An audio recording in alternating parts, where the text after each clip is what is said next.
Edward's Day Out. Once upon a time there was a little engine called Edward. He lived in a shed with 5 other engines. They were all bigger than Edward and boasted about it. They said, "The driver won't choose you again. He wants big, strong engines like us." Edward hadn't been out for a long time, and he began to feel sad. Just then the driver and fireman came along to start work. The driver looked at Edward and said, "What's the matter? Are you feeling sad?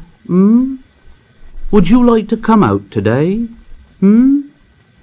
And Edward said, "Oh yes, please." So the fireman lit the fire and made a nice lot of steam. Then the driver pulled the lever and Edward puffed away. And he blew his whistle. "Look at me. Look at me. Look at me. Look at me. Look at me. Look at me." The other engines were very cross at being left behind, and away went Edward to get some coaches. "Look at me. Look at me. Look at me. Look at me." At last Edward found the coaches, and they said, "Oh, please be careful, Edward. Don't bump and bang us like the other engines do." So Edward came up to the coaches very, very gently.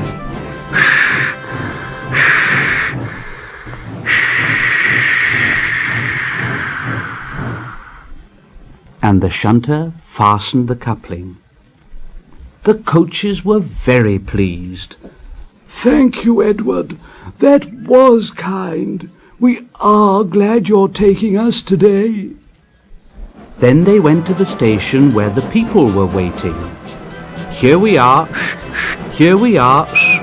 Here we are. Here we are. Here we are. Come along, get in quickly, please." So the people got in quickly, and Edward waited happily for the guard to blow his whistle and wave his green flag. He waited and waited, and there was no whistle and no green flag. Edward was getting anxious. "Where is that guard?" The driver and fireman asked the station master. Have you seen the guard?" "No." They asked the porter. Have you seen the guard?" Yes, last night." Edward began to get cross. Are we ever going to start?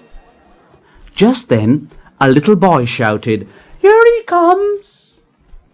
And there the guard was, running down the hill with his flags in one hand and a sandwich in the other. He ran onto the platform, blew his whistle, and jumped into his van. Edward puffed off. "Here we go. Here we go. Here we go. Here we go. Here we go." He did have a happy day. All the children ran to wave as he went past, and he met old friends at all the stations. He worked so hard that the driver promised to take him out again next day. And he told the other engines in the shed that night, "I'm going out again tomorrow. What do you think of that? But he didn't hear what they thought, for he was so tired and happy that he fell asleep at once.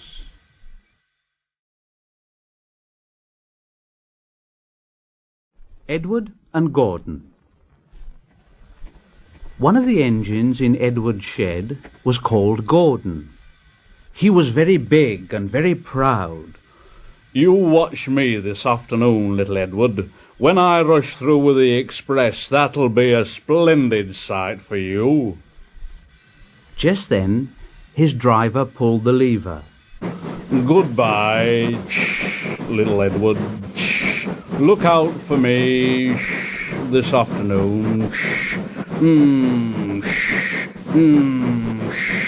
Goodbye, little Edward. Edward went off too, to do some shunting.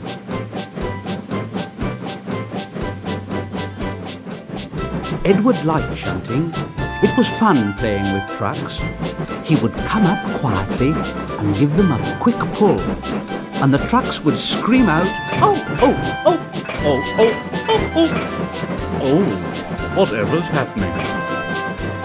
Then Edward would stop quickly, and the silly trucks would bump into each other. Oh, oh, oh, oh, oh, oh.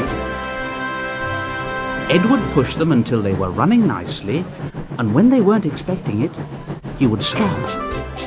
One of them would be sure to run onto the other line. Edward played till there were no more trucks. Then he stopped to rest. Presently, he heard a whistle. And Gordon came puffing along very slowly and very crossly.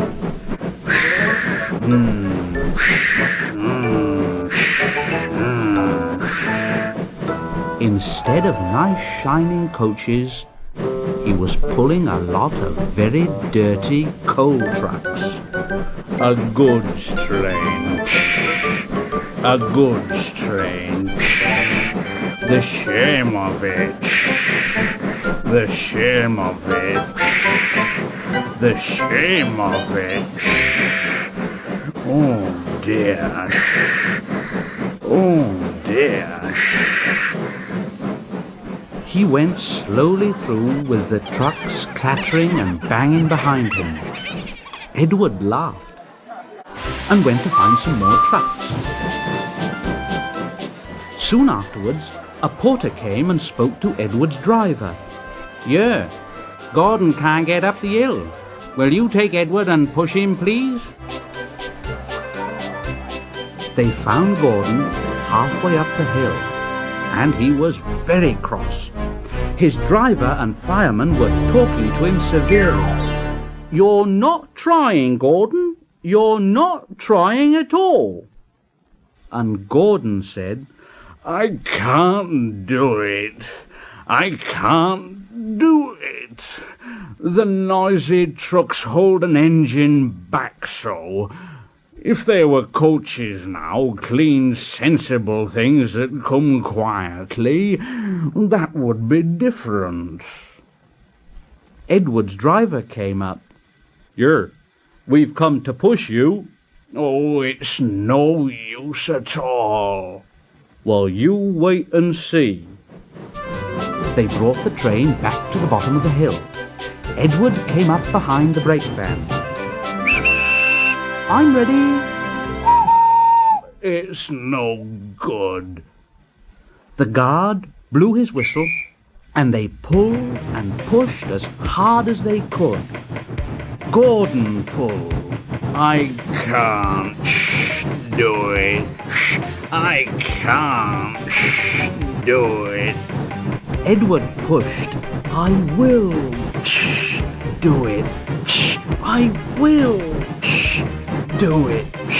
I can't do it. "I will do it." Edward pushed and puffed and pushed as hard as ever he could, and almost before he realized it, Gordon found himself at the top of the hill. I've done it. I've done it. I've done it. And he forgot all about Edward pushing behind. He didn't wait to say thank you, but ran on so fast that he passed 2 stations before his driver could make him stop. Edward had pushed so hard that when he got to the top, he was out of breath. Gordon ran on so fast that Edward was left behind.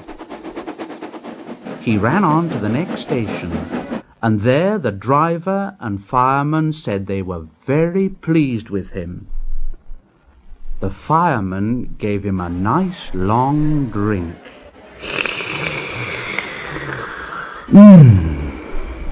And the driver said, "I'll get my paint out tomorrow and give you a beautiful new coat of blue with red stripes. Then you'll be the smartest engine in the shed."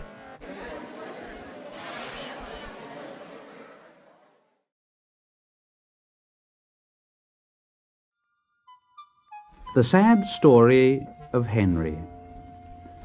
Once an engine attached to a train was afraid of a few drops of rain. It went into a tunnel and squeaked through its funnel and never came out again. The engine's name was Henry. His driver and fireman argued with him, but he wouldn't move. He said, No, I shan't come out so that the rain will spoil my lovely green paint with red stripes. No. The guard blew his whistle till he had no more breath and waved his flags till his arms ached. But Henry stayed in the tunnel and blew steam at him. Go away. Go away. I'm not going to spoil my lovely green paint and red stripes for you. The passengers came and argued too, but Henry would not move. No! No! Leave me alone. A fat director who was on the train told the guard to get a rope. Fetch a rope, will you? That's right. Now, Henry, we will pull you out. But Henry only blew steam at him and made him wet. Leave me alone. They hooked the rope on and all pulled except the fat director. My doctor has forbidden me to pull, don't you know? They pulled and pulled and pulled, but still Henry stayed in the tunnel. Then they tried pushing from the other end. The fat director said, 1, 2, 3, push! But he didn't help himself. He said, My doctor has forbidden me to push. They pushed and pushed and pushed, but still Henry stayed in the tunnel. At last, another train came.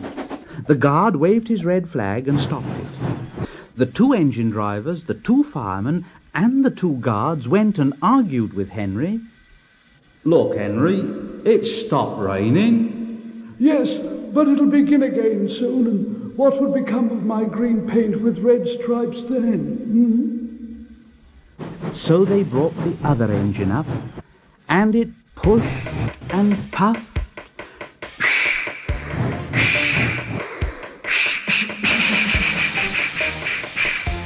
And puffed and pushed.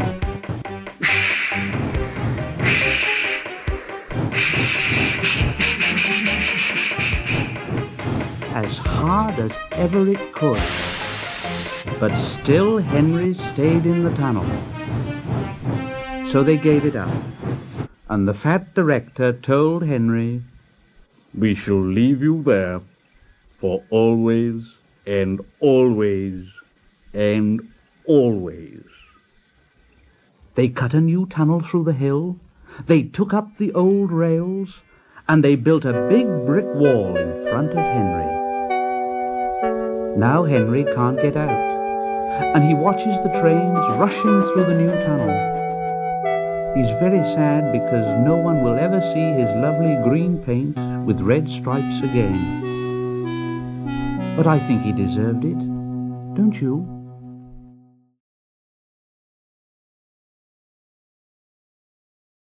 Edward, Gordon, and Henry. Edward and Gordon often went through the tunnel where Henry was shut up. Edward would say, "Hello," and Gordon would say, Serves you right. Poor Henry had no steam to answer. His fire had gone out. Soot and dirt from the tunnel roof had spoiled his lovely green paint and red stripes.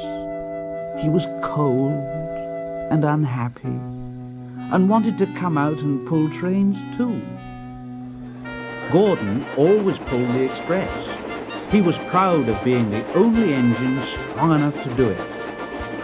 There were many heavy coaches full of important people like the fat director who'd punished Henry. Gordon was seeing how fast he could go. Faster, faster, faster, faster. Faster, faster, faster, faster. Faster, faster, faster, faster. And the coaches went.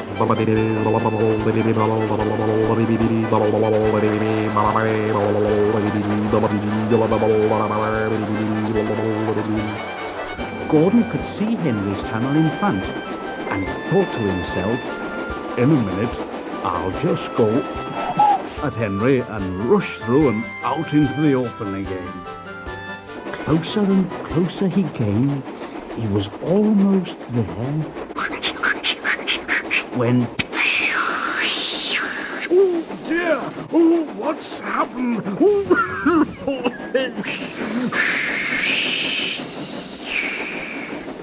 Gordon was in a cloud of steam and going slower and slower.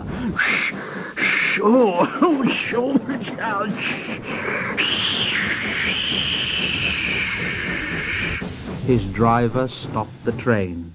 Oh, what has happened to me? Oh, I feel so weak. And the driver said, "You've burst your safety valve. You can't pull the train any more." Oh dear, and we were going so nicely too. Look at Henry laughing at me. Gordon made a face at Henry and blew smoke at him. Stop it. Everybody got out and came to see Gordon. The fat director said, Yes, I never liked these big engines. Always going wrong. Send for another engine at once." While the guard went to find one, they uncoupled Gordon and ran him onto a siding out of the way. The only engine left in the shed was Edward. Edward, Gordon isn't feeling very well. Will you come and pull his coaches for him?" "Well, I'll try." Gordon saw Edward coming. Oh, he's no use. Edward can't pull a train.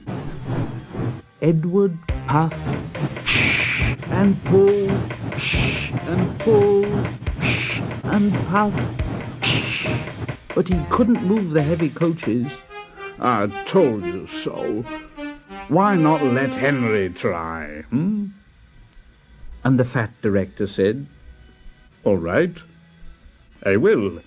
Henry, will you help pull this train?" And Henry was delighted. Oh, yes, certainly. Only too pleased. So Gordon's driver and fireman lit his fire, some plate layers broke down the wall and put back the rails, and when he had steam up, Henry puffed out. He was dirty. His boiler was black and he was covered with cobwebs.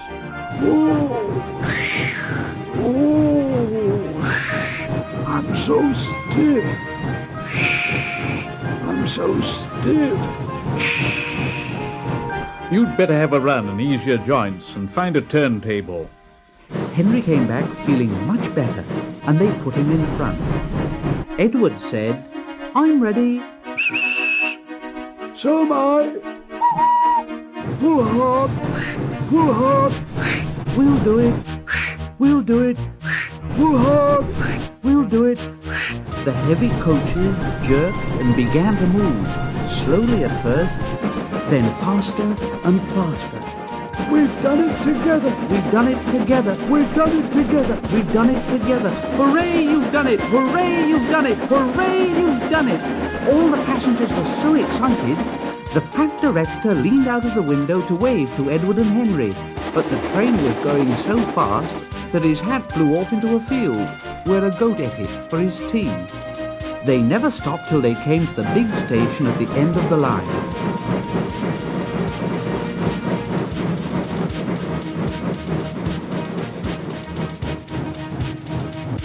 The passengers all got out and said thank you, and the fat director promised Henry a new coat of paint. Would you like blue and red? Oh, yes, please. Then I'll be like Edward and Gordon. That will be nice.